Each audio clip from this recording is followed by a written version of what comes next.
Muy buenas de nuevo, vamos con el segundo vídeo. En este caso vamos a ver el apartado, la sección Reporte of Page.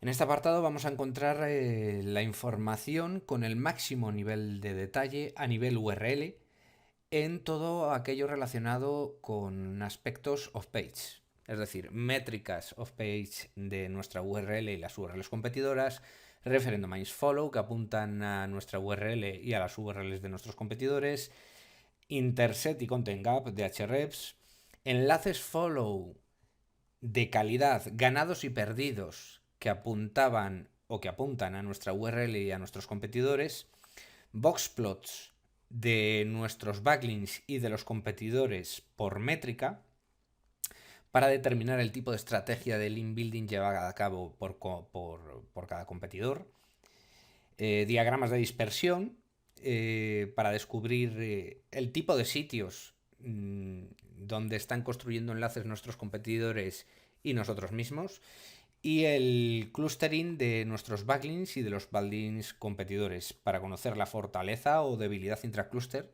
de nuestro perfil de backlinks y el de nuestros competidores. Vamos a ver todo esto un poquito más en detalle. Aquí lo que tenemos son datos a nivel URL reflejados por métrica tanto de la URL de nuestro cliente como de los competidores. Recordaros que cada uno de los colores representan el verde, la URL cliente, rojo competidor 1, amarillo competidor 2, rosa competidor 3. En este caso, para el domain rating, tráfico, URL rating, keywords, referent domains y link domains. Y las métricas más básicas, es decir, el rango intercuartílico o cuartil del 25%, el cuartil del 50% mediana y el cuartil del 75%. Min o promedio y STD, que es la desviación estándar. Más cosas. Referent domains follow. Los referent domains follow que apuntan a la URL del cliente y a las URLs competidoras, y la tendencia o valor entre la mediana y el promedio de esos referent domains follow que apuntan a nuestra URL y a las URLs de los competidores. Intercept. En este caso, en NumPy hemos decidido segmentarlo por aquellos que son mayores a 70, entre 40 y 70 y con un domain rating menor a 40. ¿Vale? Content gap, por si hubiéramos detectado o pudiéramos detectar alguna keyword que no estemos trabajando y nos convenga trabajarla. En nuestro caso recomendamos que primero utilicéis esta zona del apartado index, que ya la hemos comentado en un vídeo anterior, que son las keywords que están posicionando nuestros competidores y vienen todos los detalles. Pero aún así conviene echar un vistazo a Content Gap. Win Frequency, que son aquellos backlinks de calidad ganados por nuestros competidores en los últimos 60 días y nos van a permitir saber cómo de efectiva incluso cómo de agresiva están siendo las campañas de link building de nuestros competidores. Los frequency, lo mismo, pero en este caso en vez de ganados, perdidos. Luego tenemos los boxplots para cada una de las métricas. Estos son los boxplots de los backlinks follow que apuntan a la URL del cliente y a las URLs competidoras. Entonces, vamos a explicar esto un poquito.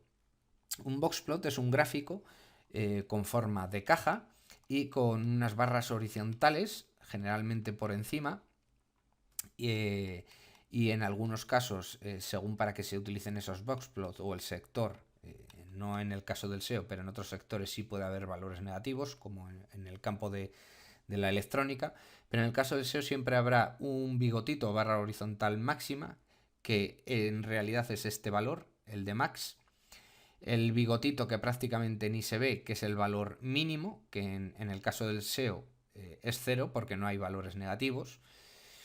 Luego, el tamaño de la caja viene representado, es decir, esta línea y esta otra línea, viene representado por el rango intercuartílico, que sería el 25, el 50 y el 75%, que es donde mayor concentración de datos produce un conjunto de datos.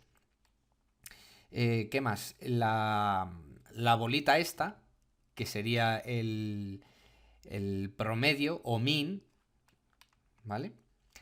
Y luego tendríamos el STD o desviación estándar. Esto para cada una de las métricas. ¿Para qué sirve esto? Pues esto nos sirve para determinar que, por ejemplo, de todos los backlinks follow que apuntan tanto a las URLs competidoras como a nuestra URL, el que ostenta mayor domain rating es el competidor 1. ¿Por qué? Pues porque el tamaño de su caja es mayor. De hecho, la gran mayoría de sus referent domains follow tienen un domain rating mayor o un rango de domain rating mayor que el resto de sus competidores. Lo podéis comprobar simplemente visualizando el tamaño de la caja o visualizando el GI. También lo podemos observar aquí abajo en las tablas. Simplemente basta con observar el rango intercuartílico, que en SEO hemos dicho que empieza desde 0 porque no hay valores negativos, y va hasta el valor 75, que sería esta línea de aquí, en este caso para este competidor 1, 55. Si observamos los de los competidores, de 1 a 19, de 0 a 27, de 0 a 0. Este tiene 0 a 0 porque no tiene backlinks follow, ¿vale? Por tanto, no se puede graficar el boxplot porque no hay backlinks follow.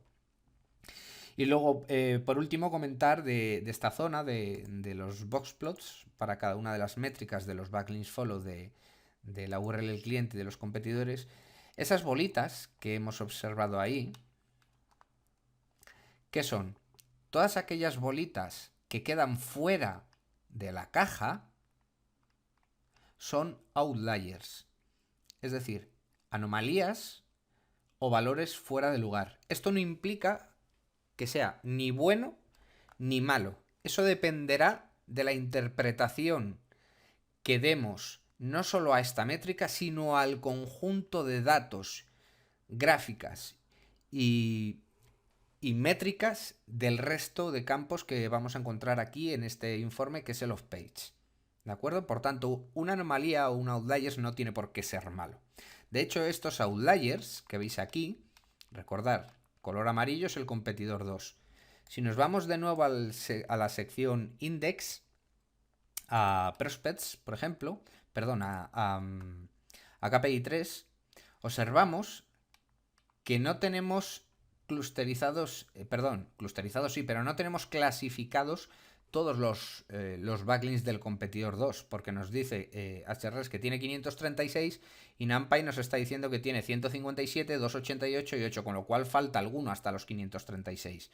Pues precisamente los que no podemos y no debemos clasificar para tener en cuenta como análisis son esos que son outliers y por tanto faltan aquí y que son los que nosotros podemos observar aquí. ¿Vale? Estas bolitas de aquí. El resto de boxplots pues sería prácticamente la misma utilidad, pero para las diferentes métricas. Un patrón muy común, de hecho, hemos llegado a la conclusión que si Google no penaliza ciertas construcciones de enlaces es porque son tan habituales que tendría que penalizar el 95% de la net. ¿Por qué? Pues porque la construcción de enlaces a nivel mundial, es decir, de links que apuntan a otros links, tiene 3 o 4 factores que son claros patrones, como son que los backlinks generalmente no tienen tráfico. Observar las gráficas tanto de la URL del cliente como de los competidores, no tienen keywords, ¿vale? En este caso sí, mira, por algo está top 1, etcétera. Entonces, ¿por qué Google no penaliza estos backlinks que construimos que ni a priori ni a futuro tienen tráfico y tienen keywords y generalmente tienen OVL alto? Pues porque tendría que penalizar prácticamente el 90% de la red. Y al final Google es una empresa, es un negocio que no vive precisamente del SEO, sino de otras muchas cosas. Vale, siguiente, porque nos vamos del tema. Siguiente apartado, keywords. Aquí lo que vamos a encontrar son unos gráficos de dispersión en el cual relacionamos las keywords de nuestros backlinks con el tráfico de nuestros backlinks, ¿vale? Y de los competidores. Como nosotros no tenemos enlaces follow, pues no podemos representar nada, pero sí los competidores. Entonces, ¿qué es lo interesante aquí? En este tipo de gráfico de dispersión en el que mostramos keywords y tráfico de nuestros backlinks, lo interesante es que tengamos cuantos mayores puntitos en la parte superior derecha, mejor. ¿Por qué? Porque implica que según el eje Y tenemos más keywords y según el eje X tenemos más tráfico. Por tanto, repito, cuantos más puntitos tengamos en la parte superior derecha, mejor. Hacemos lo mismo, pero en esta ocasión con el OBL y con los internal links. Bien, aquí lo interesante es tener cuantos más puntitos en la parte inferior izquierda, mejor, porque eso implica que nuestro perfil de backlinks tengan un OBL menor o más bajo y los sitios que nos están enlazando tengan un tamaño más pequeño, internal links. ¿Por qué? Porque generalmente la distribución de ese PageRank interno, de ese link juice interno, va a ser mayor cuanto menor es ese sitio. No necesariamente, pero suele ocurrir así.